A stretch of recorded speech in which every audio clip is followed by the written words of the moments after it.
Bénis chaque personne qui est dans ce lieu, qui a pris part à ces temps de prière.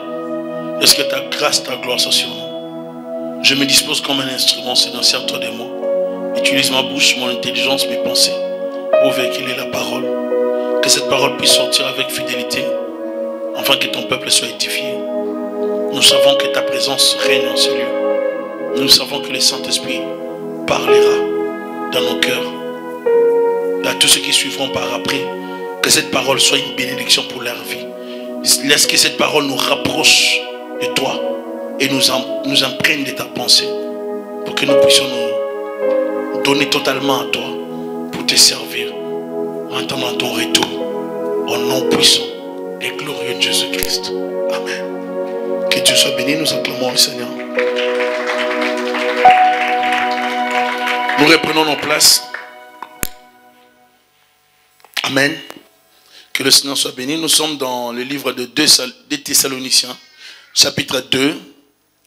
2 Thessaloniciens, chapitre 2. Nous avons déjà fait le premier chapitre dans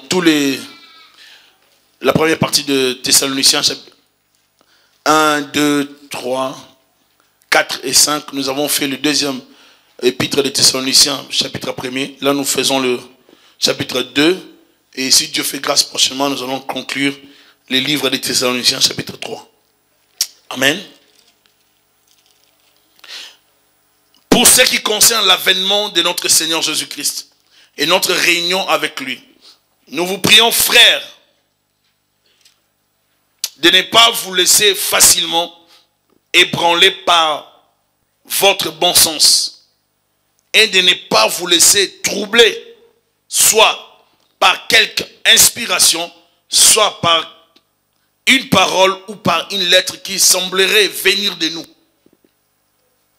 Comme si les jours du Seigneur étaient déjà là.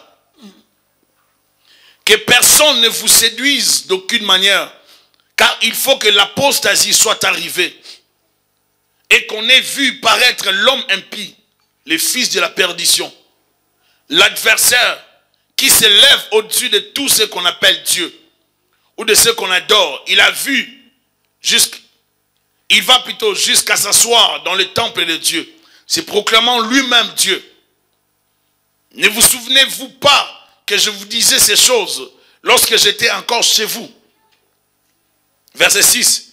Et maintenant, vous savez ce qui le retient, afin qu'il ne paraisse qu'en son temps. Car le mystère de l'iniquité agit déjà.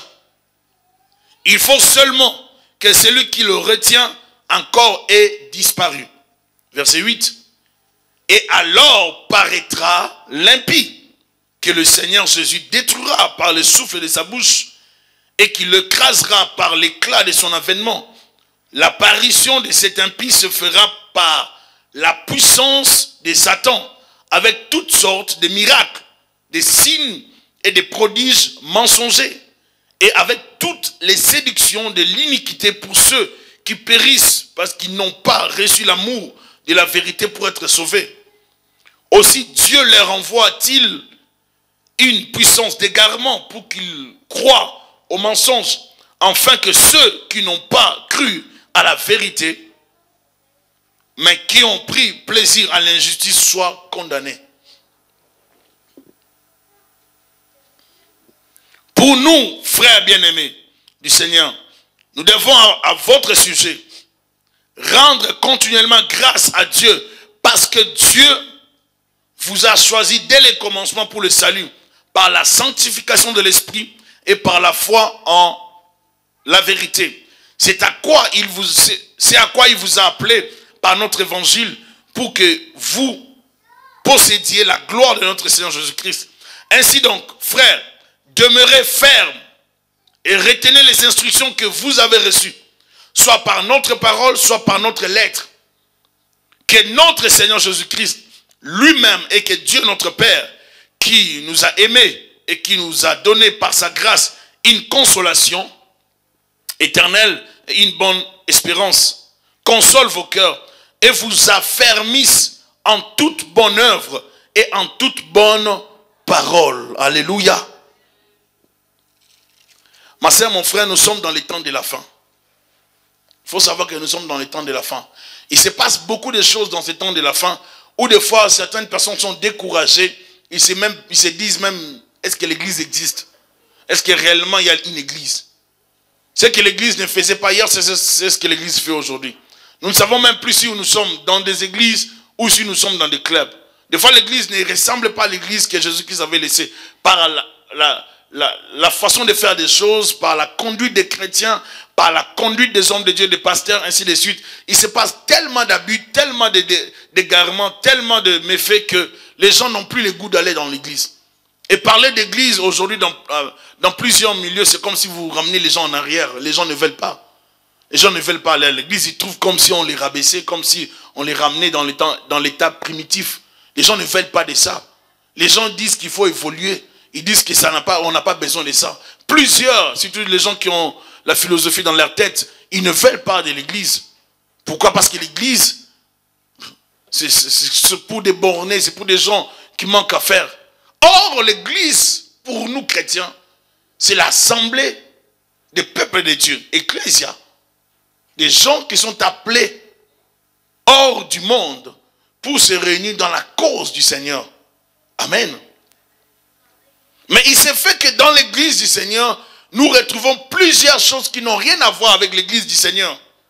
Certains chrétiens de Thessalonique s'étaient imaginés d'une manière ou d'une autre que les jours du Seigneur avaient déjà commencé. Paul explique qu'il doit être précédé par la grande apostasie menée par l'Antichrist qui doit être réduit à néant par cet événement même.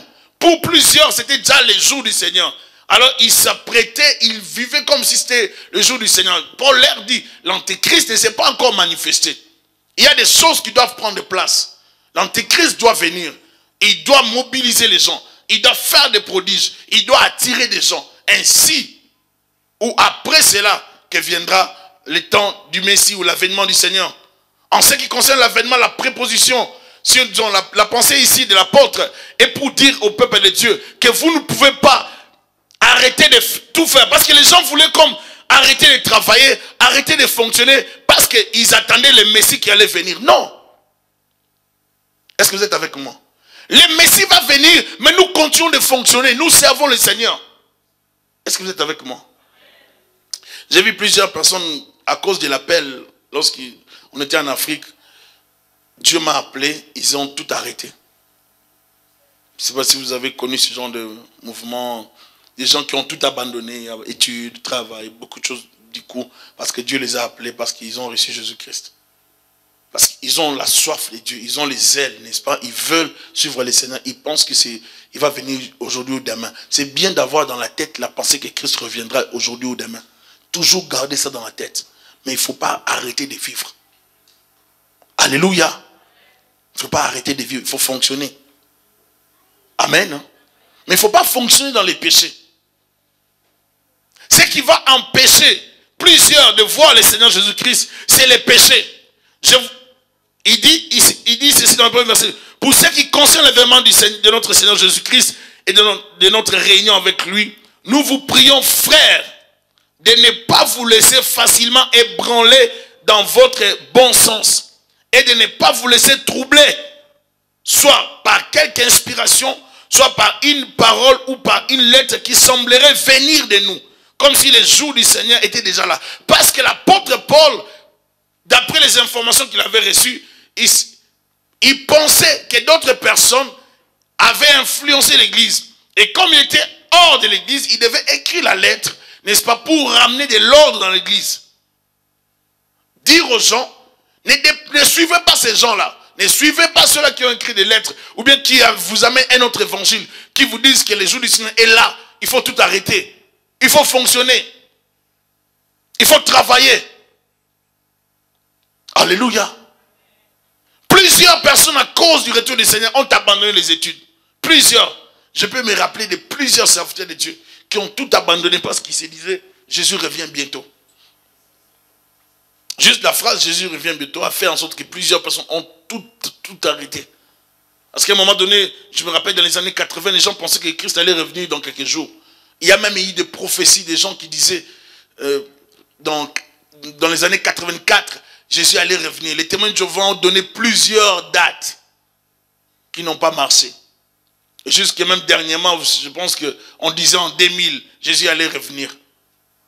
Je me rappelle plusieurs personnes vers l'entrée de 2000 étaient dans les églises. Parce que plusieurs personnes s'attendaient à ce que Jésus revienne en 2000. Et comme c'était 2000, 3-0, tout le monde se disait, Simon en 2000 va revenir. C'était trop facile. Et je me rappelle, j'ai prêché dans une église à Smine, vers 2005 par là. À la fin de l'année, il y avait tellement de gens. Tellement de gens. Il n'y avait même pas de place les 31. Tellement de gens. Et on se demandait d'où venaient tous ces gens. Parce qu'à chaque fin de l'année, tout le monde pense que Christ doit revenir ou bien on peut mourir. On veut renouveler quand même quelque chose, une certaine protection. On veut avoir cette protection pour entrer dans l'année qui commence. Jésus reviendra, ça c'est sûr. Amen. Il faut être sûr de ça. Ma soeur, mon frère, j'aimerais dire ceci. Vous devez être sûr de votre salut. Vous devez être sûr que vous avez une relation avec Dieu. Si vous êtes vraiment né de nouveau, vous devez être sûr de votre salut. D'après les enseignements, si vous avez suivi ces enseignements, vous allez comprendre que les enfants de Dieu ne seront pas pris par surprise. On avait déjà vu ça. Les enfants de Dieu ne seront pas pris par surprise. Le retour du Seigneur se fera comme un voleur, mais nous aurons le signe. Alléluia. C'est ça l'avantage des chrétiens. Nous aurons les signes. Nous comprendrons que telle chose, ce signe annonce ça. Donc nous allons prendre déjà des mesures. Mais des gens qui ne lisent pas la parole, qui n'écoutent pas la parole, seront pris comme par surprise. Ce sera comme le jour d'un voleur. Raison pour laquelle les chrétiens ne sont pas seulement des chrétiens qui prient, mais c'est des chrétiens qui lisent et qui écoutent la parole. Alléluia. La force du chrétien, ce n'est pas seulement dans la prière, mais c'est dans la lecture et dans l'écoute de la parole. Il faut beaucoup écouter, il faut suivre les enseignements. Si par exemple, vous suivez plus l'enseignement, comment bâtir des entreprises, c'est bien, vous allez bâtir des entreprises. Mais si vous ne suivez pas l'enseignement sur le retour de Christ, vous allez bâtir des entreprises, mais vous ne saurez pas que Christ est en train de revenir. On doit être équilibré dans l'église par rapport aux enseignements pour que le peuple de Dieu soit toujours avisé par rapport aux signes annonçant le retour du Messie. Il reviendra, il revient bientôt. Nous devons être prêts tous les jours. Que personne ne vous séduise d'aucune manière, car il faut que l'apostasie soit arrivée auparavant. L'apostasie, c'est quoi? C'est l'abandon officiel ou public d'une doctrine. Lorsqu'une personne abandonne publiquement, il y a des gens qui ont abandonné la foi. Si vous lisez les livres sur l'épuisement spirituel, un livre, et j'ai oublié le terme, c'est sur l'épuisement spirituel, on parle des pasteurs qui ont abandonné la foi. Un pasteur explique comment est-ce qu'il a abandonné la foi parce qu'il ne se sentait pas aimé dans son église. Il était déçu par les chrétiens. Il a décidé, lui, pasteur, d'abandonner la foi. Il y a plusieurs hommes de Dieu qui ont abandonné la foi. Il y a même un pasteur qui s'est converti dernièrement en l'islam. Il se passe des choses. Les gens qui ne sont pas connectés, ils ne peuvent pas comprendre. Or, les enfants de la lumière doivent être connectés pour comprendre ce qui se passe dans leur temps. C'est ça ce qu'on appelle avoir l'esprit prophétique. C'est-à-dire ne pas se déconnecter de sa saison. Comprendre ce qui se passe dans son temps, dans sa saison. Ainsi, nous aurons l'intelligence du temps. Il y a des chrétiens qui abandonnent la foi. Mais il y a aussi des musulmans qui abandonnent l'islam, qui viennent nombreux en Christ. Depuis un temps, je l'ai dit, lors des enseignements sur la persécution, si réellement vous les suivez, ou bien si vous avez le temps de les suivre sur Internet, les enseignements sur la persécution, j'ai expliqué que depuis un temps, ça fait plusieurs années que Jésus-Christ se révèle aux musulmans. Les musulmans ne sont même pas évangélisés. Certains ne sont pas évangélisés. Ils vont dans les mosquées. Là où ils vont en Arabie Saoudite, on appelle ça comment? À la Mecque, hein? Oui, donc ils vont là-bas. Ils sont à l'extérieur, ils sont dans leur prière, dans leur adoration. Jésus se révèle dans plusieurs musulmans. Ils vont chercher Allah, mais Jésus vient, il leur dit, toi tu sors d'ici, tu n'es plus musulman. Ils abandonnent, ils se convertissent. Et si vous suivez des documents actuellement des conversions des musulmans, c'est par des visions. Il y a plusieurs musulmans, des milliers qui se convertissent par des visions. Aujourd'hui en Algérie, il y a des églises évangéliques. Il y a des gens qui se donnent Ils adorent Dieu. Ils n'ont plus peur. Malgré qu'on tue des chrétiens là-bas, ils n'ont plus peur. Ils adorent Dieu. Ils acceptent Christ officiellement. Des musulmans des années, de génération en génération. Des familles musulmanes abandonnent l'islam pour suivre Christ. Il se passe quelque chose. Ça annonce le retour du Seigneur. Il y a des signes précurseurs. Il y a des signes annonciateurs qui nous annoncent que le Messie revient bientôt. Nous qui sommes dans la lumière, nous devons être prêts à tout moment.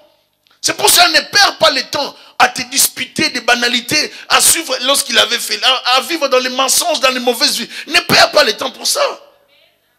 Ne perdons pas le temps, nous n'avons pas besoin de ça. Dans la loyauté envers le Seigneur, vivons bien. Soyons vraiment des chrétiens. Soyons corrects les uns envers les autres. Soyons corrects par rapport au Seigneur. Parce qu'il reviendra.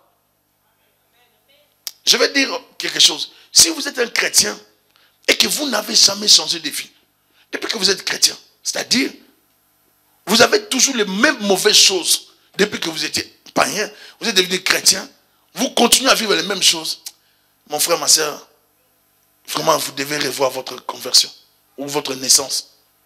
Il faut vraiment revoir ça. Je ne crois pas à ça. La Bible ne me dit pas ça. On doit changer.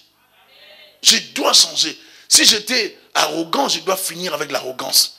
Si j'étais méchant, je dois finir avec la méchanceté. Il faut qu'il y ait un changement. On ne peut pas dire dans une église, lui là, on a toujours peur de lui. Lui, dans cette église, lui, il est terrible. Si tu l'approches comme ça, lui, il est très agressif. Oh non, on ne peut pas avoir ce témoignage de toi année après année. Tu dois grandir. Est-ce qu'on peut dire amen? Des chrétiens qui ne changent pas, ce n'est pas à l'église. À l'église, on change. Amen. Oh non, moi, quand tu me parles comme ça, moi, je ne supporte pas. Maintenant, je dois... Non, tu dois supporter. C'est ça la vie chrétienne. Supporte. Change. Travaille des choses comme ça. Amen. Chacun de nous doit être à mesure de se préparer au retour du Seigneur. La Bible dit que nous devons nous apprêter, selon Galates chapitre 5, nous voulons la conduite du chrétien. Je ne peux pas me conduire n'importe comment. Si j'évalue ma vie chrétienne, évalue un peu nos vies chrétiennes. Essaie d'évaluer ta vie chrétienne. Est-ce que tu as évolué? Est-ce que tu as changé? Est-ce que tu as arrêté?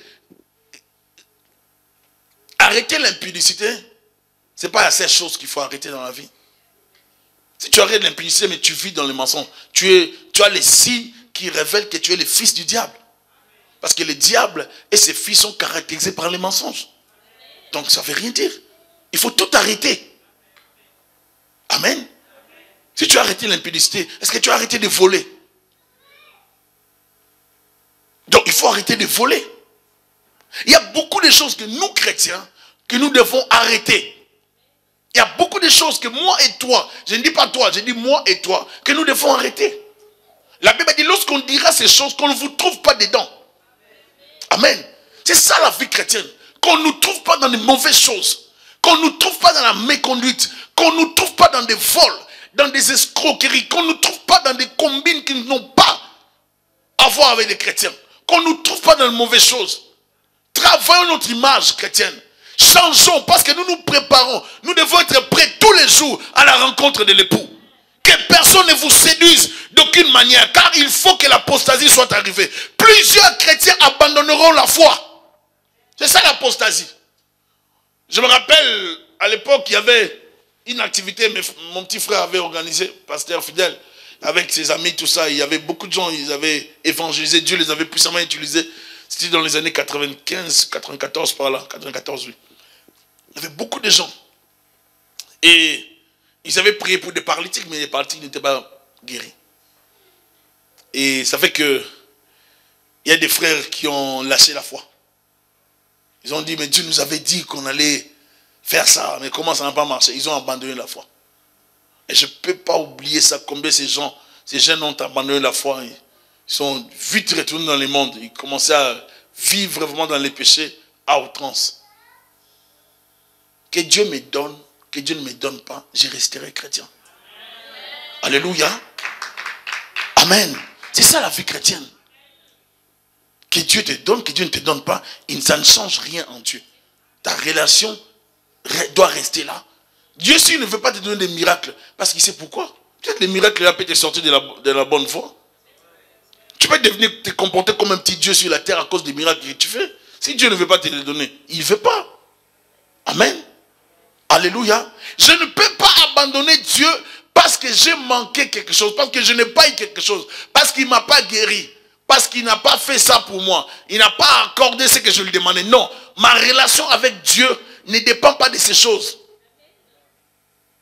Je ne sers pas Dieu parce que j'ai peur de l'enfer. Je ne sers pas Dieu parce que je veux avoir quelque chose. Nous servons Dieu parce que nous l'aimons.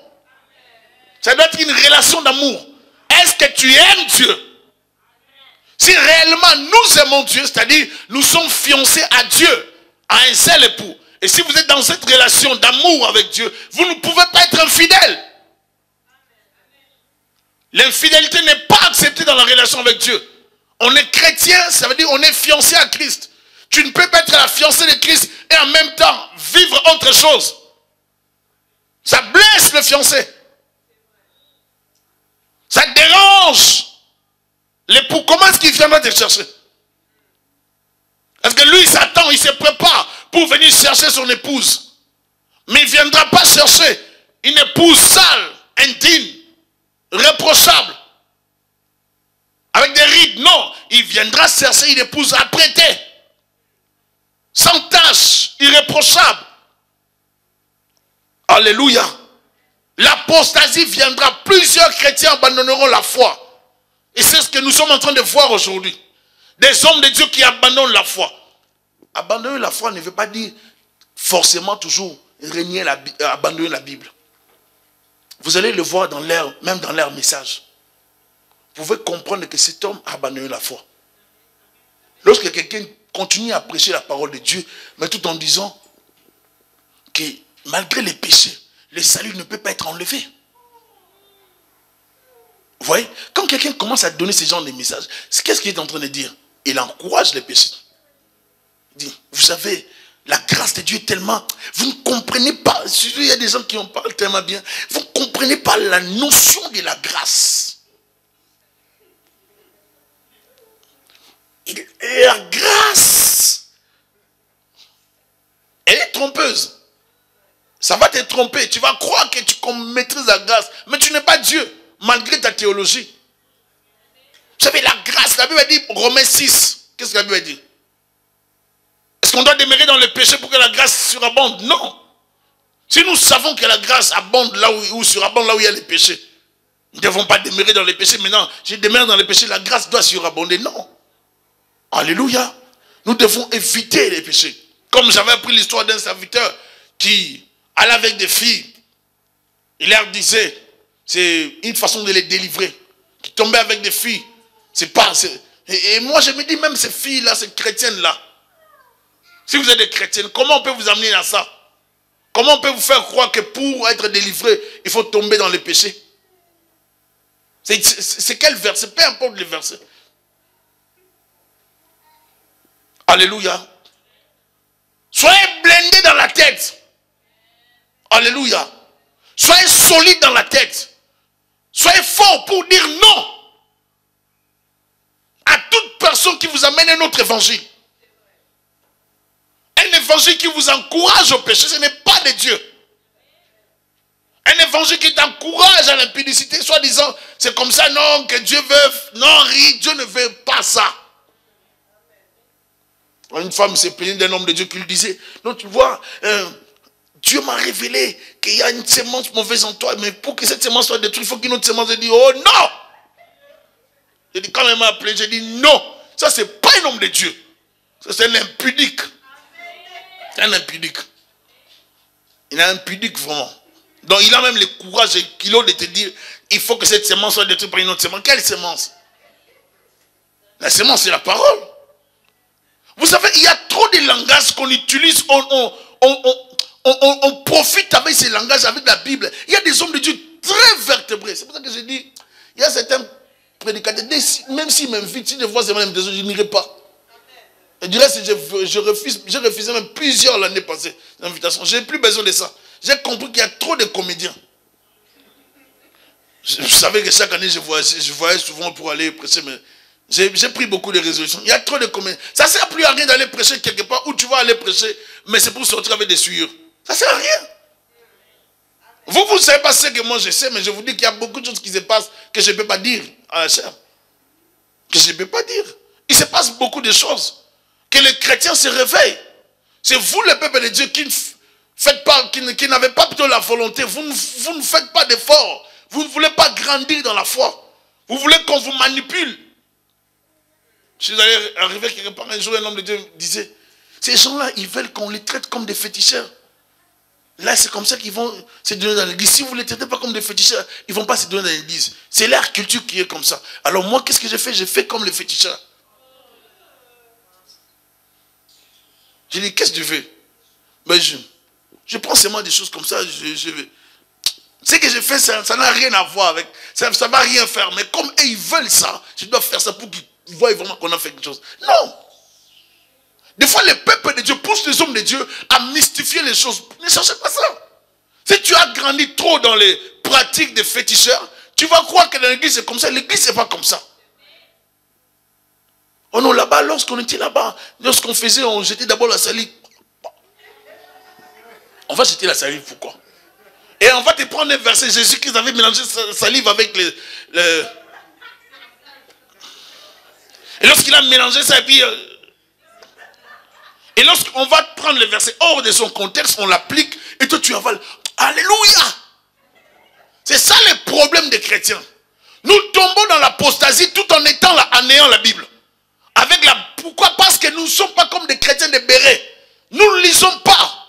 Nous ouvrons la Bible à l'église. Dès qu'on sort d'ici, on oublie la Bible.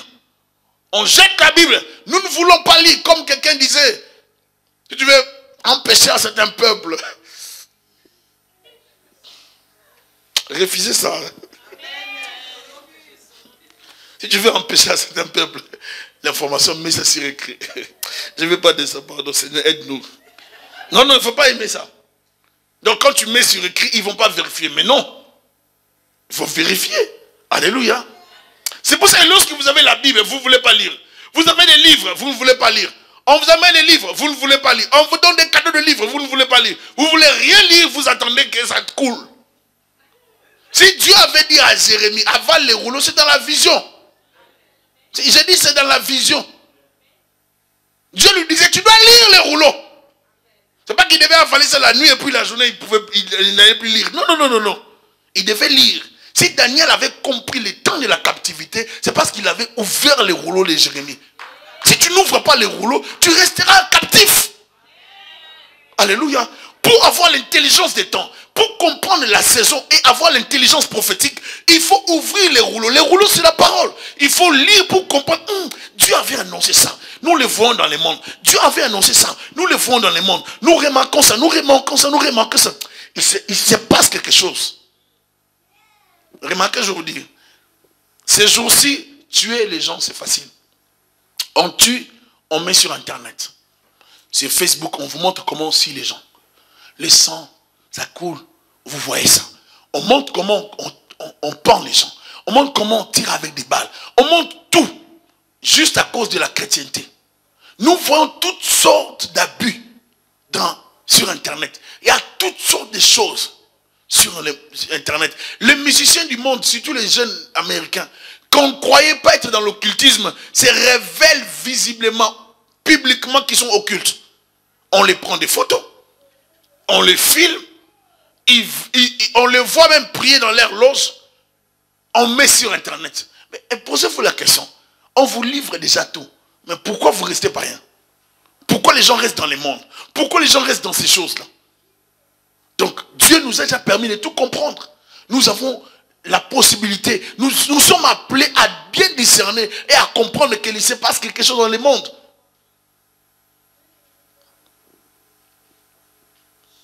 Des pasteurs, la Bible dit que personne ne puisse répudier sa femme si ce n'est pour, dans un cas d'adultère. Mais aujourd'hui, même s'il n'y a pas d'adultère, qu'est-ce qu'on fait? Pasteur, chrétien, même s'il n'y a pas d'adultère, on fait ça. Et c'est devenu normal. Lorsqu'on veut seulement changer, renouveler, on décide de renouveler. Est-ce que vous êtes avec moi? Nous sommes dans un monde où on n'a plus peur du péché. Et ça révèle puissamment qu'il y a l'œuvre de l'Antéchrist déjà dans le monde. Et l'apôtre Paul va le dire que déjà à son époque, l'Antéchrist était déjà à l'œuvre. Si pour l'apôtre Paul, l'Antéchrist était à l'œuvre dans leur époque, à combien plus forte raison nous ce qu'on vit aujourd'hui. Des fois vous vous demandez si certaines personnes qui vous croisent dans la rue sont habillées ou pas. Vous vous demandez, ça c'est un habit? Vous ne savez pas si la personne est habillée. Parce qu'ils font tellement de choses actuellement, ça vous pousse à poser des questions. Si ça, ce sont des habits. Ce ne sont pas des choses qui créent comme ça. Mais au nom de la beauté, les sœurs, les filles mettent ça. La Bible dit que personne ne vous séduise d'aucune manière. C'est-à-dire, il y aura la séduction. Il faut être fort pour ne pas être séduit. Car il faut que l'apostasie soit arrivée auparavant. Et qu'on ait vu paraître l'homme impie, le fils de la perdition, l'antéchrist. On l'appelle l'homme impie. L'homme du péché. Il vient avec la puissance. Comme je connais un homme de Dieu en Afrique. Lui, il dit déjà qu'il a plusieurs enfants. Pendant qu'il est pasteur, il met des enfants à gauche et à droite. Tout le monde sait. Tout le monde sait. Et les gens sont à l'aise dans ça. Quand il fait des réunions, beaucoup de gens, surtout les filles, vous posez la question, finalement, l'évangile a changé ou bien il y a un problème? Non, ça n'a pas changé. Les gens veulent des choses qui chatouillent dans leurs oreilles. Ça leur fait du plaisir, ça leur fait du bien. Lui, comme il parle bien, les filles aiment ça, elles vont. Et lui, qu'est-ce qu'il fait? Il en a par-ci, par-là. C'est pas ça l'évangile, bien-aimé. Nous devons faire beaucoup d'efforts pour avoir le discernement. Les problèmes du salut, ce n'est pas dans une grande église. Ce n'est pas non plus dans une petite église. Mais c'est là où il y a la vérité. Alléluia. S'il n'y a pas la vérité, il faut sortir de là. Nous sommes dans les temps où il faut dire aux gens la vérité. J'ai compris aujourd'hui avec beaucoup de recul qu'un homme de Dieu doit se marier. Un serviteur de Dieu doit se marier. S'il est fiancé, il faut le conduire au mariage. Parce qu'il y a trop de tentations. Un jeune frère me dit, qui prêchait, m'a dit, ah pasteur, moi je ne sais pas comment vous faites, mais moi je ne peux pas, j'arrive pas, et puis écoute, tellement je tombe trop, je décide maintenant d'arrêter de prêcher. J'ai dit, j'arrive pas, je tombe trop. J'ai trop confessé la fois passée. Je suis allé même jusqu'à avoir un enfant. Je suis allé jusqu'à avoir un deuxième enfant. Maintenant, mon image est salie. Je préfère rester là-bas jusqu'à ce que je vais vraiment sortir, que je vais finir avec le péché. Là, je vais revenir. Un prédicateur. Vous ne savez pas ce que le péché fait dans certaines vies. Il y a des gens qui sont malades du péché. Ils ne peuvent plus s'en sortir. Ils sont comme des addicts, des dépendants. C'est-à-dire, lui, c'est le péché. Tout ce qu'il pense dans sa tête, c'est le péché. Servir Dieu, c'est bien. Il faut développer la discipline. Parce que dans les services, les péchés peuvent venir te chercher. Je vois beaucoup de gens qui veulent servir, si je vous parle, je vous donnerai un enseignement sur les ministères. Si je vous parle des réalités des serviteurs de Dieu, il y a des choses que je vous dirai que peut-être vous n'avez jamais entendues. Ici, il se passe beaucoup de choses. Que plusieurs personnes, il faut seulement les ministères. Les ministères, c'est bien. Ça fait 22 ans que je prêche. Vous ne savez pas ce que j'ai rencontré comme obstacle, comme tentation, comme combat, comme réalité. Rester debout, ce n'est pas facile. Rester debout, ce n'est pas facile. Ce n'est pas parce que tu es fort, non. Des fois, on est piégé par les hommes de Dieu. Des fois, on te piège par des gens. Parce qu'ils veulent t'enlever les messages que tu as dans la bouche. On veut que tu tombes pour qu'on puisse dire, ne prêche plus ces messages. Et du reste, tu auras la culpabilité pour ne plus prêcher ce type de messages. Parce que vous comprenez? Nous vivons dans un monde où il y a des pièges, des combats terribles. Servir Dieu, ce n'est pas facile. C'est pour ça que je dis, celui qui veut servir Dieu doit vraiment bien suivre la formation. La formation, ce n'est pas seulement théologique. C'est l'encadrement d'un serviteur de Dieu.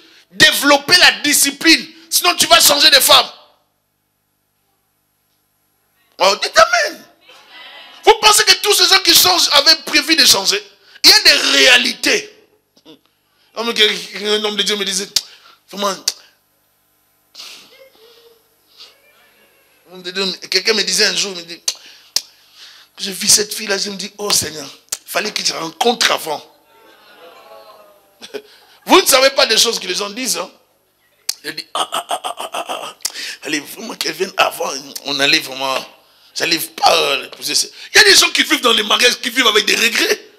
Le ministère, c'est bien de faire le ministère, d'être pasteur, d'être serviteur de Dieu. Mais est-ce que vous allez tenir?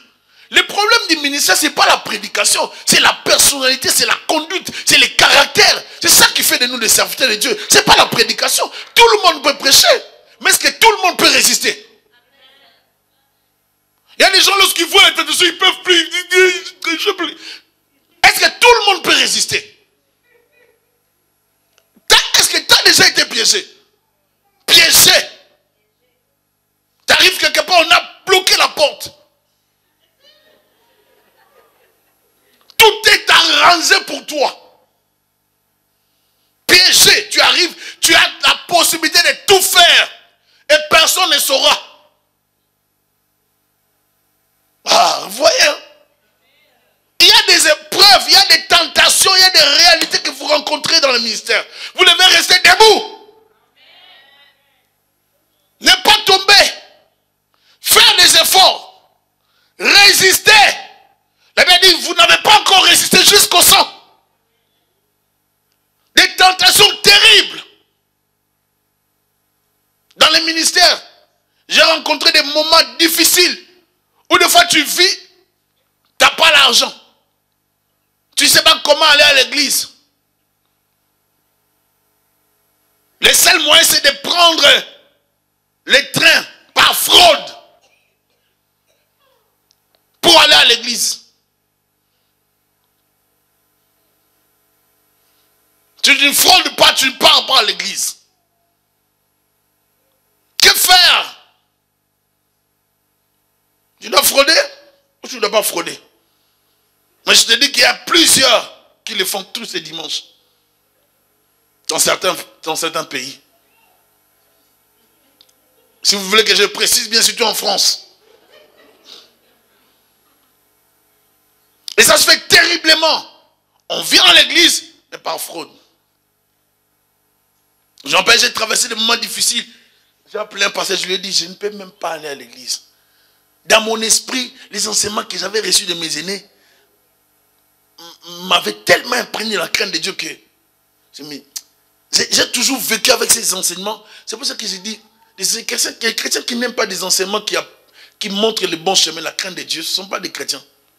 Parce que moi, ce qui m'a aidé, c'est les mêmes enseignements que j'ai bénéficié des pasteurs Vernon, des pasteurs VI, pasteur Roland. Ce sont les mêmes enseignements, pasteur Alexis. C'est les mêmes enseignements que j'ai reçus de mes encadreurs où j'étais à la cellule. Ce sont les mêmes enseignements que j'ai appliqués dans ma vie chrétienne. À chaque fois que je voulais faire quelque chose, j'ai pensé à une phrase qui venait me charger. Est-ce que tu peux faire ça en tant que chrétien? Si je pense, je dis, pasteur V disait cette phrase-là, je ne ferai pas ça. Alors j'ai dit, je ne vais pas faire ça. Il faut rester chrétien.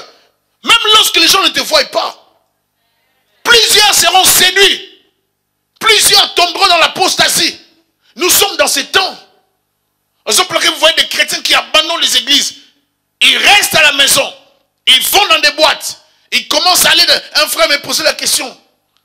Je l'ai vu venir par ces questions, mais finalement, il est retourné dans le monde.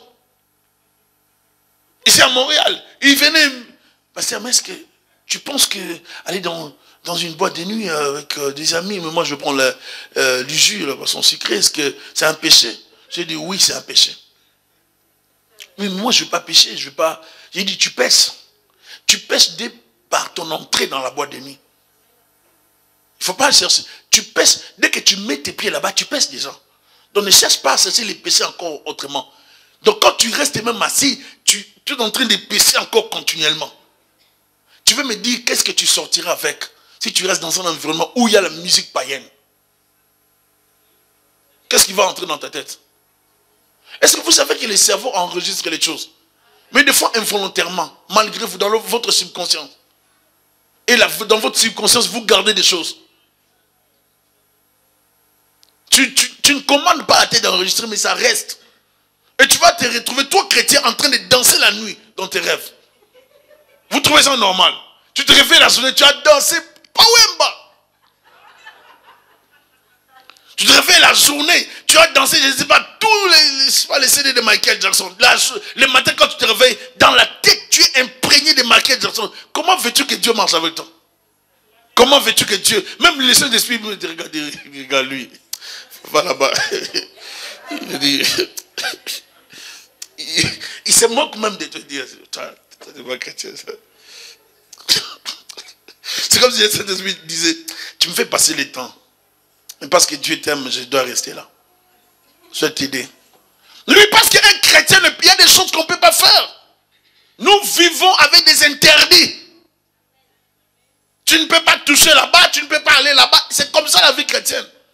Donc quelqu'un me dit, ah, parce que donc, nous on ne peut même pas faire ça. J'ai dit, oui, quand tu avais accepté Christ, tu devais ça. On ne t'avait pas dit que nous ne pouvons pas faire ça. Le fait d'accepter Jésus-Christ te dit, toi tu rates ça, tu rates telle autre chose, tu rates. Je disais un jour à ma femme, je disais, tu vois, cette série de chansons, la musique chrétienne, et puis plutôt païenne, des musiciens de mon pays, je ne sais pas, JB, Ouera, cette série de chansons, tu sais que moi je n'ai jamais dansé ça. Il m'a dit, waouh. Il a dit, oui, nous on a dansé ça lorsqu'on avait, on était quand même 14, on avait 14 ans, 15 ans. Il dit, moi je n'ai jamais dansé ça. Parce que pendant que les gens dansaient cette musique, moi j'étais chrétien. Mais vous pensez que c'était facile pour moi, en tant que chrétien, de ne pas danser, c'est qui bougeait mes amis. Vous ne pouvez pas savoir la douleur que j'avais dans mon cœur quand je voyais mes amis danser la bonne musique. Parce que moi j'aime la musique. Ah, je dis la bonne musique. Païenne. Moi qui étais quand même dans notre école où j'ai étudié à Bobo, Collier, Champagnat, tout ça, Marseille, Champagnat.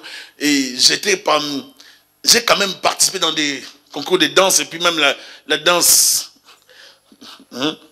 américaine et puis congolaise, tout ça. Alors, je me suis retrouvé maintenant, je ne pouvais même plus danser. Pas seulement américaine, même les Congolais, j'ai dansé. J'ai participé dans leur danse, participé dans les concours de danse du pays. Et ça fait que je me retrouve maintenant là, tu as envie de ça, c'est ça la vie chrétienne. Si tu ne sens pas l'envie de ça, c'est qu'il y a un problème dans ton cœur. La tentation doit bouger ton cœur. Alléluia. C'est comme quelqu'un dit, je suis tenté, ah mais je ne sens rien. Non, tu es tenté. La tentation vient te chercher avec quelque chose qui va te bouger. Tu sens vraiment que ta main bouge. Maintenant, ramène ta main. Ramène ta main. C'est ça la résistance. Ramène ta main. Ramène la main. La tentation dans les fiançailles. Ramène la main. Laisse la main sur toi. Ne va pas plus loin. C'est ça la résistance. N'amène pas ta main. Ramène ta main comme ça sur toi. Laisse que ta main reste sur toi. La fille reste là. Restez comme ça jusqu'au mariage. C'est ça la tentation. Là, ça viendra. Ramène toujours la main. Si tu ne sens pas que tu es attiré, il y a un problème. Tu dois être attiré. Même quand le diable tentait Jésus-Christ dans le désert, il le tentait parce qu'il savait qu'en tant qu'humain, il pouvait tomber. Ce n'était pas par hasard. Il le tentait juste pour remplir une formalité. La tentation de Jésus dans le désert, ce n'était pas une formalité. Il pouvait tomber. La Bible dit tenter en toutes choses. Mais s'il ne pécha point. Donc il pouvait pécher. Il a refusé. Il avait faim comme toi et moi. Il a refusé de manger. Il a refusé de changer les pierres en pain. Des fois, nous sommes tentés dans plusieurs réalités. Le diable vient pour nous séduire. Il vient nous égarer. Il veut nous égarer. L'adversaire qui se lève au-dessus de tout ce qu'on appelle Dieu. Il se lève au-dessus des choses de Dieu. Vous arrivez quelque part, vous voulez parler de Dieu. Tout le monde vous boude. La semence de l'impie est en eux. Vous voulez parler de... Toi, tu es chrétien de quelle église? La personne qui te parle comme ça est un païen. Qui n'a rien à... Il ne peut même pas te juger. Mais il prend l'audace. Quelle église? Oh, la promesse. Quelle promesse? Vous êtes l'église, vous. Vous voulez qu'on vous explique l'église? Oh. Il y a des courageux bien-aimés. Donc toi, tu connais l'église. Non, mais toutes vos églises sont des sectes, ce ne sont pas des églises. Comme quelqu'un disait, un frère est venu nous dire avec les autres pasteurs, oh, mais toutes ces églises sont des boutiques.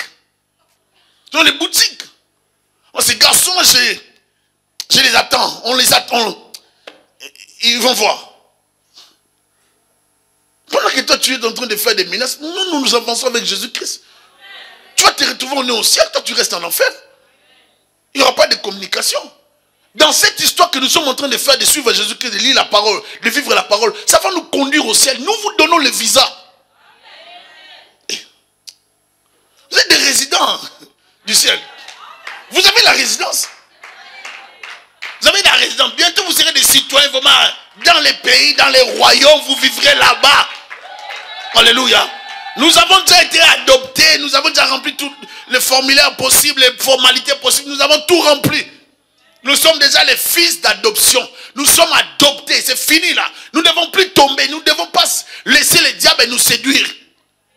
Nous allons rencontrer de l'opposition, des gens qui vont nous menacer, des gens qui vont nous terroriser, des gens qui vont venir avec des brutalités parce qu'ils ne veulent pas entendre parler de Christ. Ne t'arrête pas de parler de Dieu, même s'il y a des gens qui ne veulent pas entendre parler de Christ. Ne nous arrêtons pas, ma soeur, mon frère. L'adversaire qui se lève au-dessus de tout ce qu'on appelle Dieu, ou de ce qu'on adore, il va jusqu'à s'asseoir dans les temples de Dieu, se proclamant lui-même Dieu. Ça, c'est ce qui arrivera. Le diable vient prendre la place de Dieu. Et nous le voyons aussi à travers des hommes de Dieu. Des fois, nous sommes dans certaines églises où vous êtes dans un royaume ou vous êtes dans une église. Des fois, on les voit. Ou vous êtes dans une église. Vous savez, comme je l'ai dit, ces choses-là, ça va passer au ciel. Il n'y a pas de prophétie, il n'y a pas de miracle, il n'y a pas de guérison. Est-ce que vous le savez? Tu ne vas pas prophétiser. Tu vas prophétiser quoi? Dieu est déjà là. Tu veux m'annoncer quoi? Parce que nous sommes déjà avec lui-même. Nous tous, nous sommes avec Dieu. La Bible dit il n'y aura pas de soleil. Lui-même sera notre soleil. Maintenant, tu veux m'annoncer quoi? Lui-même est le soleil. L'avenir est déjà clair. Il n'y a plus de ténèbres dans nos vies. C'est fini. Alléluia. Tu vas me guérir. La maladie n'existe même plus. Tu veux me guérir comment? Ne prie pas pour moi. Nous sommes au ciel. Alléluia. Il y a des choses qui vont venir. Mais pendant que nous sommes encore sur la terre, il se passe beaucoup de choses. Il va jusqu'à s'asseoir au temple de Dieu. Il y a plusieurs impies au milieu des chrétiens. Plusieurs personnes dont nous avons même des féticheurs convertis en serviteurs de Dieu. On les voit dans leur comportement. Des fois, je suis sur Internet, je regarde, je dis, oh Seigneur Jésus-Christ, ton peuple souffre. Il y a même une personne qui gifle il gifle des femmes, il gifle juste au nom de Jésus-Christ. Des coups pour la délivrance. Il tape. Et les gens, ils aiment des choses comme ça. Et les gens, quand on les tape comme ça, ils disent, oh Dieu, vraiment est... Vous pensez que Dieu pour agir, il faut vous taper comme ça?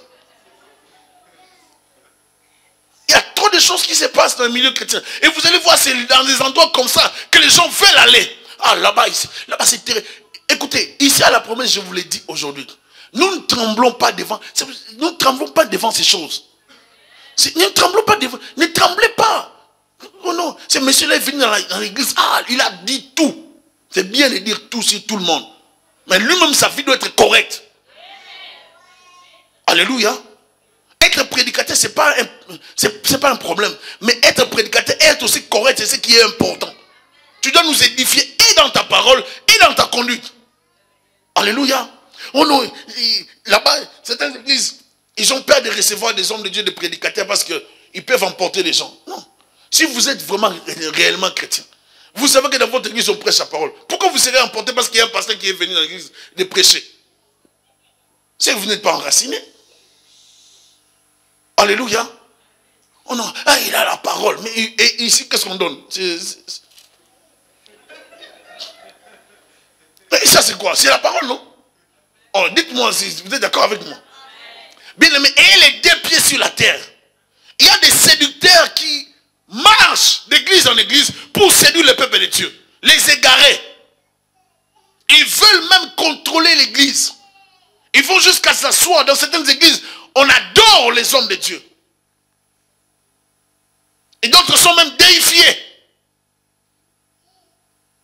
Ils choisissent des couleurs que l'église doit. Tout le monde dans cette église, ils doivent porter ce type de couleurs. Chaque culte ou bien chaque dimanche. Il faut sortir de ces milieux-là. Ne vous souvenez-vous pas que je vous disais ces choses lorsque j'étais encore chez vous? Il dit, je vous ai averti de ces choses. Maintenant que c'est arrivé, vous voulez vous troubler. C'est ça nous les chrétiens. On peut dire beaucoup de choses, on peut prêcher beaucoup de choses. Mais lorsque la chose va arriver, les gens vont oublier tout ce que vous avez prêché. Paul dit, mais je vous avais tout annoncé. Je vous avais tout dit. Mais maintenant que c'est arrivé, vous devez normalement bien agir. Prenez des décisions normales. Alléluia. Et maintenant, vous savez ce qui le retient, afin qu'il ne paraisse qu'en son temps. Il dit, maintenant vous savez ce qui le retient. Qui retient quoi? Qui retient qui? L'impie, l'antichrist. Qu'est-ce qui le retient? Avant de finir. Saint-Esprit. Le Saint-Esprit retient la présence du Saint-Esprit à travers l'église. Si nous parlons de la saison de l'église, ou bien de l'âge de l'église, ou de l'âge du Saint-Esprit, c'est le Saint-Esprit à travers l'église qui arrête l'impie de se manifester. Si l'église est enlevée, les gens qui vont rester sur la terre connaîtront vraiment bien les diables. Ils vont comprendre de Satan comment il est. Parce que le diable peut bien se présenter. Pour certains qui disent, lorsqu'ils ont vu le diable, ils étaient un bel homme, un beau gars. Mais ils vont bien les comprendre. C'est pour ça qu'il faut partir directement. N'attendez pas le deuxième tour. Non, n'attendez pas le deuxième tour. Partez directement. Il vient, pas on part. On n'attend pas. Je vais attendre un peu. J'ai des choses à finir. Il n'y a rien à finir sur la terre. Si tu restes à... Oh non, j'ai des travaux, mais constructions. Laisse tes constructions. Il est allé nous préparer des places. Laisse. Tout ce qui est sur la terre sera détruit. Laisse les choses de ce monde. Nous ne nous attachons pas aux choses du monde. Nous attachons aux choses d'en haut. Alléluia. Et maintenant, vous savez ce qui le retient, afin qu'il ne paraisse qu'en son temps. C'est le Saint-Esprit. C'est l'église du Seigneur. Raison pour laquelle l'église doit rester une église de prière. Des hommes et des femmes qui prient. Parce que dans ces temps de la fin, ou durant lesquels nous vivons, on commence à mettre des puces maintenant. Ou pour tout faire, vous avez qu'à passer la main. Vous ne voyez pas quelque chose arrive là? Vous ne lisez pas Apocalypse? On va faire un yed sur l'Apocalypse. Et je vous assure que ce sera très bien. Amen. Vous allez, ma soeur, mon frère, il y a des choses que nous devons comprendre dans les Écritures. Comme j'ai dit, ici à la promesse, nous prêcherons la parole, tous les livres. Parce qu'il faut amener les gens à comprendre, avoir l'intelligence du temps. Il y a des hommes et des femmes parmi nous, tel que nous sommes là, qui ont la grâce de gagner les âmes. Vous avez la grâce de gagner les âmes, d'évangéliser, de dire. Moi, j'ai commencé à prêcher en étant un simple gagneur d'âmes. J'ai parlé aux gens de Jésus-Christ comme un malade. Je ne me gênais pas de parler de Christ. Matin, midi, soir, je te croise Jésus. Je te croise Jésus. Je passe de porte à porte. Maison, on chasse. Je passe dans l'autre maison. On me chasse. Je passe dans l'autre maison. Je frappe, on chasse. On me laisse, je parle de Christ. Des fois, on me donne là, on pense que je vais manger. Non, je ne mange pas, je parle seulement de Jésus. Je croise des gens quelque part, je parle de Jésus. Je vais dans les écoles, je prêche les élèves, plusieurs élèves de Jésus. Il faut parler de Jésus. N'ayez plus honte de Jésus. Ne vous gênez pas, il revient bientôt. Alléluia. Et le diable est retenu parce que toi, église, tu es en train de prier. Parce que le Saint-Esprit est encore dans l'église. C'est ce qui empêche Satan de continuer à travailler librement. Il ne peut pas travailler librement parce que nous sommes là. Nous arrêtons ses œuvres. Nous devons rester dans la prière. Prions pour que notre foi ne puisse pas baisser. Prions pour que notre foi ne puisse pas faillir. Prions pour que nous ne puissions pas abandonner les bons chemins. Prions pour que nous puissions rester sur le bon chemin. Pour que nous puissions servir Dieu dans la fidélité. Tous ceux qui abandonnent Dieu aujourd'hui n'étaient pas comme ça. Il se passe beaucoup de choses. Nous devons beaucoup prier. Même des hommes de Dieu qui étaient des modèles pour nous, ne les sont plus. J'ai suivi les enseignements d'un homme de Dieu dernièrement. Il a fait des enseignements, mais ça lui a coûté cher, les représailles. Il a dit des vérités. Mais c'est là qu'ils l'ont attaqué. Ils l'ont attaqué sévèrement. Où est l'église? Si l'église ne protège pas ses leaders seront abattus, seront torturés, seront tués, seront même enlevés. Nous sommes dans les temps de la fin. Prions pour l'église, prions pour les hommes de Dieu qui sont dans les bons chemins. Car Dieu viendra prendre les restes d'Israël, les restes fidèles. Prions. Nous prions, Seigneur, que tu nous fortifies. Nous prions, Dieu de gloire, que tu nous aides à marcher dans les bons chemins. Nous avons besoin de toi, Seigneur.